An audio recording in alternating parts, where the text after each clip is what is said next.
2019 ഞാൻ ഈ rupee bank എന്ന് പറഞ്ഞ യൂട്യൂബ് ചാനൽ സ്റ്റാർട്ട് ചെയ്യുന്ന സമയത്ത് ഞാൻ പേഴ്സണലി ഇൻവെസ്റ്റ് ചെയ്തുകൊണ്ടിരുന്നതും കൺസിഡർ ചെയ്യാൻ പറ്റാവുന്ന മ്യൂച്വൽ ഫണ്ടുകൾ എന്ന് പറഞ്ഞുകൊണ്ട് പറയാറുള്ളതും ആക്സിസിൻ്റെ മ്യൂച്വൽ ഫണ്ടുകളെ പറ്റിയാണ്. ആ സമയത്ത് 2019-21 കാലഘട്ടത്തിൽ ആ ഒരു 2-3 വർഷം വളരെ മികച്ച റിട്ടേൺ ആണ് ആക്സിസിൻ്റെ blue chip long term equity advantage fund, അതുപോലെ ആക്സിസിൻ്റെ മിഡ് ക്യാപ്പ്, ആക്സിസിൻ്റെ സ്മോൾ ക്യാപ്പ്, ആക്സിസിൻ്റെ ഗ്രോത്ത് ഓപ്പർച്യൂണിറ്റീസ് എന്ന് പറഞ്ഞാൽ large and mid cap fund. പക്ഷേ ഈ അടുത്ത് 2021 ശേഷം കാര്യങ്ങൾ കംപ്ലീറ്റ് തകടം പറഞ്ഞതായിട്ടാണ് ആക്സിസിൻ്റെ കാര്യത്തിൽ കാണുന്നത്.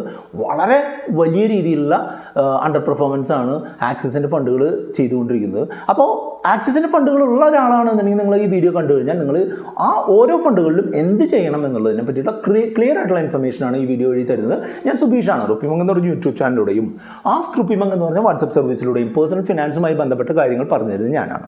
ഈ വീഡിയോയിൽ നമ്മൾ ആക്സിസിൻ്റെ ഫണ്ടുകൾ, axis blue chip, axis long term equity എന്ന് പറഞ്ഞ tax saving fund, mid cap fund, small cap fund, അതുപോലെ ഗ്രോത്ത് ഓപ്പർച്യൂണിറ്റീസ് എന്ന് പറഞ്ഞാൽ large and mid cap fund എന്ത് ചെയ്യും എന്നും ഓരോ ഫണ്ടുകളും എന്ത് ചെയ്യുമെന്നും എങ്ങനെ അതിനെ മാനേജ് ചെയ്യണമെന്നും അതിൻ്റെ ഞാൻ പേഴ്സണലി ഹോൾഡ് ചെയ്യുന്നുണ്ടോ എന്നും അത് ഞാൻ എന്താണ് ചെയ്യാൻ പോകുന്നത് എന്നുള്ളതാണ് പറഞ്ഞു തരാൻ പോകുന്നത്. ആദ്യത്തെ ഫണ്ട് ആക്സിസിൻ്റെ ബ്ലൂ ചിപ്പ് ഫണ്ടാണ്. ഇന്ത്യയിലെ ഏറ്റവും പ്രധാനപ്പെട്ട 100 കമ്പനികളിൽ പലതിലും ഇൻവെസ്റ്റ് ചെയ്യുന്ന തരത്തിലുള്ള ബ്ലൂ ചിപ്പ് ആയിട്ടുള്ള കമ്പനികളിൽ നിക്ഷേപിക്കുന്ന തരത്തിലുള്ള മികച്ചൊരു ലാർജ് ക്യാപ്പ് ഫണ്ടാണ് ഈ ആക്സിസ് ബ്ലൂ ചിപ്പ് ഫണ്ട്. ഞാൻ മുൻപ് പറഞ്ഞതുപോലെ 2019-21 കാലഘട്ടത്തിലൊക്കെ അത്യാവശ്യം മികച്ച റിട്ടേൺ ആളുകൾക്ക് തന്നിട്ടുള്ള വളരെ മികച്ചൊരു ഫണ്ടായിരുന്നു. പക്ഷേ 2021 ശേഷം അതിൻ്റെ ഒരു മോശം കാലം ആരംഭിക്കുകയാണ് ചെയ്തത്. ഇപ്പോൾ ഉദാഹരണമായിട്ട് പറയുകയാണെങ്കിൽ ലാസ്റ്റ് 1 വർഷമായിട്ട് 4% അതിൻ്റെ റിട്ടേൺ, ലാസ്റ്റ് 2 വർഷമായിട്ട് -3% അതിൻ്റെ റിട്ടേൺ, ലാസ്റ്റ് 3 വർഷമായിട്ട് ആവറേജ് റിട്ടേൺ 13%, 5 വർഷമായിട്ട് ആവറേജ് 12%. അതായത് മറ്റുള്ള ലാർജ് ക്യാപ്പ് ഫണ്ടുകളും മറ്റുള്ള ഇൻഡെക്സ് ഫണ്ടുകളും ഒക്കെ മികച്ച റിട്ടേൺ തന്ന സമയത്ത് ബെഞ്ച് മാർക്കിനെ ബീറ്റ് ചെയ്യാൻ സാധിക്കാതെ, കാറ്റഗറി ആവറേജിന് ബീറ്റ് ചെയ്യാൻ സാധിക്കാതെ ഒരു അണ്ടർ പെർഫോമൻസിൻ്റെ പാതയിലാണ് ഇത്തരം ഫണ്ടുകൾ എന്നുള്ളതാണ് എനിക്ക് മനസ്സിലായിട്ടുള്ളത്. അതുകൊണ്ട് തന്നെ ഞാൻ പേഴ്സണലി ഈ ഫണ്ടിൽ നിന്ന് കഴിഞ്ഞ ഡിസംബർ മാസത്തിൽ തന്നെ ഒഴിവായി. എന്നിട്ട് ആ ഫണ്ട് ഞാൻ എൻ്റെ മറ്റുള്ള ഇൻഡെക്സ് ഫണ്ടുകളിലാണ് നിക്ഷേപിച്ചിട്ടുള്ളത്. അതുകൊണ്ട് തന്നെ ഒരു ലോങ് ടേം ഉദ്ദേശത്തിലൊക്കെ നിക്ഷേപിച്ചിട്ടുള്ള ആളുകൾക്ക് ഈ ഫണ്ടിൽ നിന്ന് സ്വിച്ച് ചെയ്യുന്നത് കൺസിഡർ ചെയ്യാൻ പറ്റുമെന്നാണ് എൻ്റെ പേഴ്സണലായിട്ടുള്ള ഒപ്പീനിയൻ. ഇതൊരിക്കലും ഒരു ബൈ ഓർ സെൽ റെക്കമെൻഡേഷൻ അല്ല. ഇന്ന് ഈ ഫണ്ട് മോശമായിട്ട് പെർഫോം ചെയ്യുന്നു എന്നുള്ളതുകൊണ്ട് നാളെ ഇത് വീണ്ടും മോശമാകുമെന്നോ നന്നാകുമെന്നോ ഒന്നും പറയാൻ പറ്റില്ല. പക്ഷേ ഒരു ജുഡീഷ്യസ് ആയിട്ടുള്ള ഒരു കോള് ഞാൻ പേഴ്സണലി എടുത്തിട്ടുള്ളത് ഈ ആക്സിസിൻ്റെ ബ്ലൂ ചിപ്പ് ഫണ്ടിനെ ഒഴിവാക്കി മറ്റൊരു ഇൻഡെക്സ് ഫണ്ട് മേടിക്കുക എന്നുള്ളതാണ് ഞാൻ ചെയ്തത്. ഇൻഡെക്സ് ഫണ്ട് മേടിക്കാനുള്ള കാരണം എന്താണെന്ന് വെച്ചാൽ ഇൻഡെക്സ് ഫണ്ടുകളിലും ഈ ലാർജ് ക്യാപ്പ് ഫണ്ടുകളിലും ഏകദേശം ഒരേ രീതിയിലുള്ള സ്റ്റോക്ക് കോൺസെൻട്രേഷൻ ആണുള്ളത്. അതുമാത്രമല്ല ഇൻഡെക്സ് ഫണ്ടുകളുടെ എക്സ്പെൻസ് റേഷ്യോ വളരെ കുറവാണ്. ഒരു ബെഞ്ച് മാർക്കിനനുസരിച്ചുള്ള റിട്ടേൺ, അതായത് നിഫ്റ്റി 50-ഓ നിഫ്റ്റി 100-നെയോ ഒക്കെ കമ്പയർ ചെയ്യുമ്പോൾ അതേ രീതിയിലുള്ള റിട്ടേൺ കൺസിസ്റ്റൻ്റായിട്ട് തരാൻ സാധ്യതയുണ്ടെന്നും കൺസിസ്റ്റൻ്റായി തന്നുകൊണ്ടിരിക്കുന്നതുമായിട്ടുള്ള ഫണ്ടാണ് ഇൻഡെക്സ് ഫണ്ടുകൾ. അതുകൊണ്ട് തന്നെയാണ് ഈ ലാർജ് ക്യാപ്പ് ആയിട്ടുള്ള ഇൻഡെക്സ് ഫണ്ടുകൾ, നിഫ്റ്റി ഇൻഡെക്സ് ഫണ്ടുകളോ സെൻസെക്സ് ഇൻഡെക്സ് ഫണ്ടുകളോ ഒക്കെ ഈ ലാർജ് ക്യാപ്പ് ഫണ്ടുകൾക്ക് പകരമായിട്ട്, പ്രത്യേകിച്ചും ആക്സിസ് പോലുള്ള അണ്ടർ പെർഫോമിംഗ് ആയിട്ടുള്ള ഫണ്ടുകൾക്ക് പകരമായിട്ട് നമ്മൾ ചെയ്യാനായിട്ട് ശ്രമിച്ചിട്ടുള്ളത്. അതാണ് ഞാൻ പേഴ്സണലി ചെയ്യുന്നത്. രണ്ടാമത്തെ ഫണ്ടാണ് ടാക്സ് സേവിംഗ് ഫണ്ടായിട്ടുള്ള long term equity advantage fund. ഈ ഫണ്ട് ഒരു ടാക്സ് സേവിംഗ് ഫണ്ടായതുകൊണ്ട് തന്നെ ഇതിൽ നമ്മൾ ഇൻവെസ്റ്റ് ചെയ്തിട്ടുള്ള പൈസ 3 വർഷത്തിന് ശേഷം മാത്രമേ തിരികെ എടുക്കാനായിട്ട് പറ്റുള്ളൂ. ഈ ഫണ്ടിൽ നിന്ന് ഓരോ വർഷം നമ്മൾ ഇൻവെസ്റ്റ് ചെയ്യുന്ന തുക 80C എന്ന് പറഞ്ഞുള്ള സെക്ഷൻ പ്രകാരം 1.5 ലക്ഷം രൂപ വരെ ഇൻകം ടാക്സിൽ നിന്ന് ഒഴിവായി കൺസിഡർ ചെയ്യാൻ പറ്റുന്നതാണ്. അതുകൊണ്ട് തന്നെ പലരും ടാക്സ് സേവിങ്ങിൻ്റെ പർപ്പസിന് ഇത്തരം ഫണ്ടുകൾ യൂസ് ചെയ്തിട്ടുണ്ട്. ഞാനും എൻ്റെ ഒരു പോർട്ട്ഫോളിയോയിൽ ഈ ടാക്സ് സേവിങ്ങിനായിട്ട് ഫണ്ട് ഉപയോഗിച്ചിട്ടുണ്ട്. പക്ഷേ ഈ ഫണ്ടും ഇപ്പോൾ കർശനമായിട്ടുള്ള അണ്ടർ പെർഫോമൻസിലാണ്. കാരണം എന്താണെന്ന് വെച്ചാൽ ഇത് ബ്ലൂ ചിപ്പ് ഏതാണ്ട് ഒരേ രീതിയിലുള്ള സ്റ്റോക്ക് പിക്കിംഗ് പാറ്റേൺ ആണ് ഫോളോ ചെയ്യുന്നത് എന്നുള്ളതാണ്. 5 വർഷത്തിൻ്റെ കണക്കെടുക്കുകയാണെന്നുണ്ടെങ്കിൽ ആവറേജ് ഒരു 13%, 3 വർഷത്തിൻ്റെ കണക്കെടുക്കുകയാണെങ്കിൽ 14%ഒക്കെയാണ് ഇതിൻ്റെ റിട്ടേൺ കിട്ടിയിട്ടുള്ളത്. അതുകൊണ്ട് തന്നെ ഈ ടാക്സ് സേവിംഗ് കാറ്റഗറിയിൽ വർക്ക് ചെയ്യുന്ന 40ഓളം കമ്പനികളിൽ 36-37 സ്ഥാനത്ത്, ഏറ്റവും മോശം സ്ഥാനത്ത് ഫണ്ടാണ് ഞാൻ. പക്ഷേ നിക്ഷേപിച്ചിട്ടുള്ള എമൗണ്ട് 3 വർഷത്തിനുള്ളിലായതുകൊണ്ട് എനിക്ക് തിരിച്ചെടുക്കാൻ പറ്റില്ല. അതുപോലെയുള്ള കടക്കണിയിൽ പെട്ട് എടുക്കുന്ന പലരും ഉണ്ട്. ഞാൻ പക്ഷേ അടുത്ത ഏപ്രിൽ മാസം മുതൽ എനിക്കതിൻ്റെ ആ ഒരു 3 വർഷത്തിൻ്റെ വിൻഡോ ഓരോ SIP ഇൻസ്റ്റാൾമെൻറ്റുകൾക്കും മാറുമെന്നുള്ളതുകൊണ്ട് അടുത്ത ഏപ്രിൽ മുതൽ ഞാനിതിൽ നിന്ന് സിസ്റ്റമാറ്റിക്കായിട്ട് വിഡ്രോ ചെയ്യാനുള്ള പ്ലാനാണ് ഞാൻ ഉദ്ദേശിക്കുന്നത്. മറ്റുള്ള ഒരു ടാക്സ് സേവിംഗ് ഇൻസ്ട്രുമെൻറ്റുകളിലേക്ക് മാറാനായിട്ട് ഉദ്ദേശിക്കുന്നത്. ടാക്സ് സേവിംഗ് ഇൻസ്ട്രുമെൻറ്റുകൾ പലതുണ്ട്. ടാക്സ് സേവിംഗ് ഇൻസ്ട്രുമെൻറ്റിന് മറ്റുള്ള കമ്പനികളുടെ ELSS ഫണ്ടുകൾ, ടാക്സ് സേവിംഗ് ഫണ്ടുകൾ ഉപയോഗിക്കാം. അതല്ലാന്നുണ്ടെങ്കിൽ PPF പോലെ, അല്ലെങ്കിൽ സുകന്യ സമൃദ്ധി പോലെ, അല്ലാന്നുണ്ടെങ്കിൽ സീനിയർ സിറ്റിസൺ സേവിംഗ് സ്കീം പോലെയുള്ള പല പദ്ധതികൾ നിങ്ങളുടെ ഏജിനും നിങ്ങളുടെ റിസ്ക് ടേക്കിംഗ് എബിലിറ്റിക്കും അനുസരിച്ച് നിങ്ങൾക്ക് ചൂസ് ചെയ്യാനായിട്ട് പറ്റും. പക്ഷേ ഞാൻ മിക്കവാറും ഈ ടാക്സ് സേവിങ് കാര്യത്തിനായിട്ട് മറ്റുള്ള ഒരു ടാക്സ് സേവിങ് ഫണ്ടിനെയായിരിക്കും മിക്കവാറും ഈ ഫണ്ടിൽ നിന്ന് സിസ്റ്റമാറ്റിക് വിഡ്രോ ചെയ്തിട്ട് ആ ഫണ്ട് ഉപയോഗിക്കുക എന്നുള്ളതാണ് എനിക്കിപ്പോൾ പറഞ്ഞു തരാനുള്ളത്. ഞാനത് ചെയ്തതിന് ശേഷം ഞാൻ നിങ്ങൾക്ക് അപ്ഡേറ്റ് ഉള്ളൊരു വീഡിയോ കൂടെ ചെയ്യാം. നമുക്ക് ടാക്സ് സേവിങ് ഓപ്ഷനെ പറ്റിയിട്ട് നമ്മൾ ചെയ്തിട്ടുള്ള വീഡിയോയുടെ ലിങ്ക് ഞാൻ ഡിസ്ക്രിപ്ഷനിൽ കൊടുക്കും. അത് കണ്ടു കഴിഞ്ഞാൽ കൂടുതൽ കാര്യങ്ങൾ നിങ്ങൾക്ക് മനസ്സിലാവും. അടുത്തൊരു ഫണ്ടാണ് ആക്സിസിൻ്റെ മിഡ് ക്യാപ് ഫണ്ട്. ആക്സിസിൻ്റെ മിഡ് ക്യാപ് ഫണ്ടിൻ്റെ പെർഫോമൻസ് എന്ന് പറഞ്ഞിട്ടുണ്ടെങ്കിൽ അതും താരതമ്യേന മോശമാണ്. ലാസ്റ്റ് 1 വർഷമായിട്ട് 13%, ലാസ്റ്റ് 2 വർഷമായിട്ട് 6%, ലാസ്റ്റ് 3 വർഷമായിട്ട് 22% ആവറേജ് ഒക്കെ റിട്ടേൺ ഉള്ളത്. ഇതെന്ന് പറയുന്നെങ്കിൽ ഇതിൻ്റെ കാറ്റഗറി ആവറേജുമായിട്ട് കമ്പയർ ചെയ്യുമ്പോൾ വളരെ മോശമാണ്.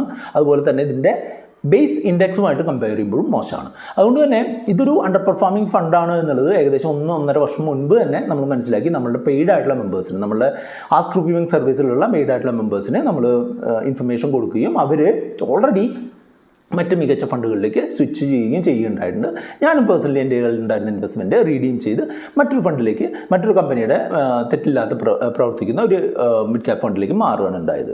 നിങ്ങളിപ്പോഴും ആക്സിസ് മ്യൂച്വൽ ഫണ്ടിൻ്റെ മിഡ് ക്യാപ് ഫണ്ട് യൂസ് ചെയ്യുന്നുണ്ട് അല്ലെങ്കിൽ ഹോൾഡ് ചെയ്യുന്നുണ്ട് എന്നുണ്ടെങ്കിൽ നിങ്ങൾ അതിൻ്റെ പെർഫോമൻസ് ഒന്ന് റിവ്യൂ ചെയ്തതിന് ശേഷം നിങ്ങൾക്ക് യുക്തമായിട്ടുള്ളൊരു തീരുമാനം നിങ്ങൾക്ക് എടുക്കാവുന്നതാണ്. നിങ്ങൾക്ക് അങ്ങനെ ഒരു തീരുമാനം എടുക്കാൻ സാധിക്കുന്നില്ല എന്നുണ്ടെങ്കിൽ നമ്മളുടെ വാട്സപ്പ് നമ്പറായിട്ടുള്ള 8848030018 എന്ന് പറയുന്ന നമ്പറിലേക്ക് നിങ്ങൾക്ക് കോൺടാക്ട് ചെയ്യാവുന്നതാണ്. അടുത്തൊരു ഫണ്ടാണ് ആക്സിസിൻ്റെ ഗ്രോത്ത് ഓപ്പർച്യൂണിറ്റീസ് എന്ന് പറഞ്ഞാൽ large and mid cap fund. ഇതാണ് താരതമ്യേന ബെറ്റർ ആയിട്ട് പെർഫോം ചെയ്യുന്ന ഒരു ഫണ്ട്. ആക്സിസിൻ്റെ ഇപ്പോഴത്തെ ഗ്രൂപ്പിൽ തെറ്റില്ലാതെ പെർഫോം ചെയ്യുന്ന ഒരു ഫണ്ടാണ്. ലാസ്റ്റ് 1 വർഷമായിട്ട് ഏകദേശം 16% ഗ്രോത്ത് കാണിക്കുന്നുണ്ട്. ലാസ്റ്റ് 2-3 വർഷത്തെയൊന്നും റെക്കോർഡ് അത്ര നല്ലതല്ല, പക്ഷേ ഈ ഒരു ലാസ്റ്റ് 1 വർഷമായിട്ട് അത്യാവശ്യം നല്ല രീതിയിലുള്ള റെക്കോർഡ് കാണിക്കുന്നുണ്ട്. അത് ബെഞ്ച് മാർക്കിനെയും അതുപോലെ പിയർ ഗ്രൂപ്പിലുള്ള ഫണ്ടുകളെയും ഒക്കെ ബീറ്റ് ചെയ്യുന്ന തരത്തിലുള്ള റിട്ടേൺ ആണ്. അതുകൊണ്ട് തന്നെ പുതിയതായിട്ടൊക്കെ ഇൻവെസ്റ്റ്മെൻറ്റ് സ്റ്റാർട്ട് ചെയ്യാൻ സാധിക്കുന്ന ബെറ്റർ ആയിട്ടുള്ള ഒരു large and mid cap fund നോക്കുന്ന ആളുകൾക്ക് കൺസിഡർ ചെയ്യാൻ പറ്റുന്നൊരു ഫണ്ടാണ്. പേഴ്സണലി ഞാനിതിൽ ഇൻവെസ്റ്റ് ചെയ്യുന്നില്ല. ഞാൻ അങ്ങനെ അധികം ആൾക്കാരോടും ആരോടും ഈ ഫണ്ടിനെ പറ്റി പറയുകയും ചെയ്തിട്ടില്ല. പക്ഷേ ലാർജ് ആൻഡ് മിഡ് ക്യാപ് കാറ്റഗറിയിൽ ബെറ്റർ ആയിട്ടുള്ള മറ്റുള്ള ഫണ്ടുകളൊക്കെ ഉണ്ട്, അതിലൊക്കെയാണ് ഞാൻ നിക്ഷേപിക്കുന്നത്. പക്ഷേ ഈ ഫണ്ട് കൺസിഡർ ചെയ്യാൻ പറ്റുന്ന ഒരു തരത്തിലേക്ക് വന്നുകൊണ്ടിരിക്കുകയാണ് എന്നുള്ളൊരു ഇൻഫർമേഷൻ നിങ്ങൾക്ക് പാസ് ചെയ്യുന്നത് മാത്രം. ഇതൊരിക്കലും ഒരു ബൈ ഓർ സെൽ റെക്കമെൻഡേഷനേ അല്ല. അവസാനത്തെ ഫണ്ടാണ് സ്മോൾ ക്യാപ് ഫണ്ട്. ആക്സിസിൻ്റെ ഗ്രൂപ്പിൽ നന്നായിട്ട് പെർഫോം ചെയ്യുന്ന ഒരു ഫണ്ടാണ് സ്മോൾ ക്യാപ് ഫണ്ട്. ലാസ്റ്റ് 1 വർഷമായിട്ട് 25% നേട്ടം തന്നിട്ടുണ്ട്. അതുപോലെ ലാസ്റ്റ് 5 വർഷമായിട്ട് 25%, ഏകദേശം 3 വർഷമായിട്ട് 20% ആവറേജ് റിട്ടേൺ ഒക്കെ തന്നിട്ടുള്ള ഫണ്ടാണ്. തെറ്റില്ലാതെ പെർഫോം ചെയ്യുന്ന സ്മോൾ ക്യാപ് കാറ്റഗറി ആവറേജിനെ അടുത്തും ചില ഡ്യൂറേഷനുകൾ ബീറ്റ് ചെയ്യുന്ന മികച്ചൊരു ഫണ്ടായിട്ടാണ് ഞാൻ ഇത് കൺസിഡർ ചെയ്യുന്നത്. ഇതിൻ്റെ മറ്റുള്ള ഫണ്ടുകളുടെ അണ്ടർ പെർഫോമൻസ് ഇതിനെ ബാധിച്ചിട്ടില്ല എന്നുള്ളത് വളരെ മികച്ച ഒരു കാര്യം തന്നെയാണ്. പക്ഷേ എപ്പോഴും സ്മോൾ ക്യാപ് ഫണ്ടുകളുടെ കാര്യം നിങ്ങൾ വളരെ അൺപ്രഡിക്റ്റബിൾ ആണ് എന്നുള്ളത് കൊണ്ട് തന്നെ ഒരു 10 അതിൽ കൂടുതലോ വർഷത്തേക്ക് ഹോൾഡ് ചെയ്യാൻ പറ്റുന്നവർ മാത്രം ഈ ഫണ്ടോ ഇതിൽ പോലുള്ള സ്മോൾ ക്യാപ് ഫണ്ടുകളോ ഉപയോഗിക്കുക എന്നുള്ളതാണ് എൻ്റെ അഭിപ്രായം. ഞാൻ പേഴ്സണലി ചെറിയൊരു പോർഷൻ സ്മോൾ ക്യാപ്പിൽ ഹോൾഡ് ചെയ്യുന്നുണ്ട്. ഞാനതിന് അതെന്ത് ചെയ്യണമെന്നുള്ള ഒരു തീരുമാനം ഞാൻ ഇതുവരെ എടുത്തിട്ടില്ല. അപ്പോൾ ഈ 2 ഫണ്ടുകളും ഒഴികെ ബാക്കിയുള്ള എല്ലാ ഫണ്ടുകളും പ്രത്യേകിച്ചും മിഡ് ക്യാപ്പ്, അതുപോലെ ബ്ലൂ ചിപ്പ്, അതുപോലെ ലോങ് ടേം ഇക്വിറ്റി, അതായത് ടാക്സ് സേവിങ് ഫണ്ടൊക്കെ നമ്മൾ ഒഴിവാക്കാൻ പോവുകയോ ചെയ്യുന്ന ഫണ്ടാണ്. ഗ്രോത്ത് ഓപ്പർച്യൂണിറ്റീസ് എന്ന് പറഞ്ഞ ഫണ്ട് തൽക്കാലം നമ്മുടെ കയ്യിൽ ഇല്ലതാനും. നിങ്ങൾ ചോദിക്കും ഈ ആക്സിസിൻ്റെ ഫണ്ടുകൾക്ക് എന്ത് പറ്റി എന്നുള്ളത്.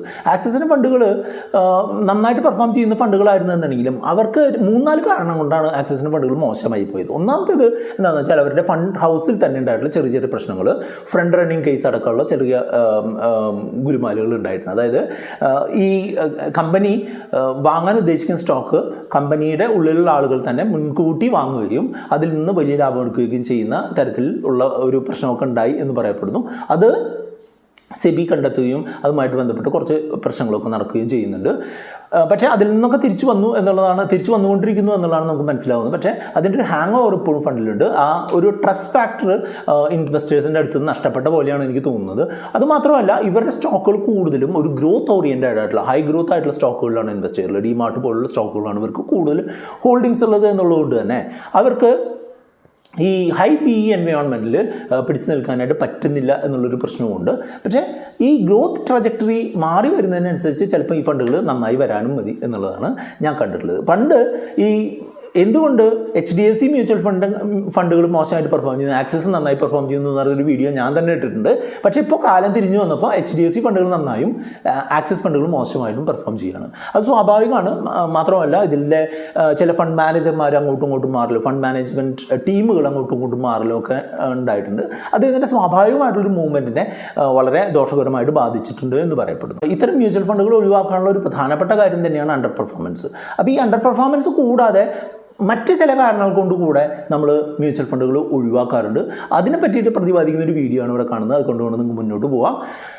എപ്പോഴൊക്കെ നിങ്ങൾ മ്യൂച്വൽ ഫണ്ടുകൾ ഒഴിവാക്കണം എന്നുള്ളതിനെ പറ്റിയുള്ള വീഡിയോ ആണ്. നിങ്ങൾക്ക് ഇതിനെപ്പറ്റി കൂടുതൽ നിങ്ങൾ അറിയാണ്ട് കൂടുതൽ ഒരു പേഴ്സണലായിട്ട് സപ്പോർട്ട് വേണമെന്നുണ്ടെങ്കിൽ നമ്മുടെ നമ്പറായിട്ടുള്ള 8848030018 എന്ന് പറയുന്ന നമ്പറിലേക്ക് നിങ്ങൾക്ക് കോൺടാക്ട് ചെയ്യാം. വീഡിയോ ഷെയർ ചെയ്യാനും ലൈക്ക് ചെയ്യാനും കമൻറ്റ് ചെയ്യാനൊന്നും മറക്കരുത് കേട്ടോ.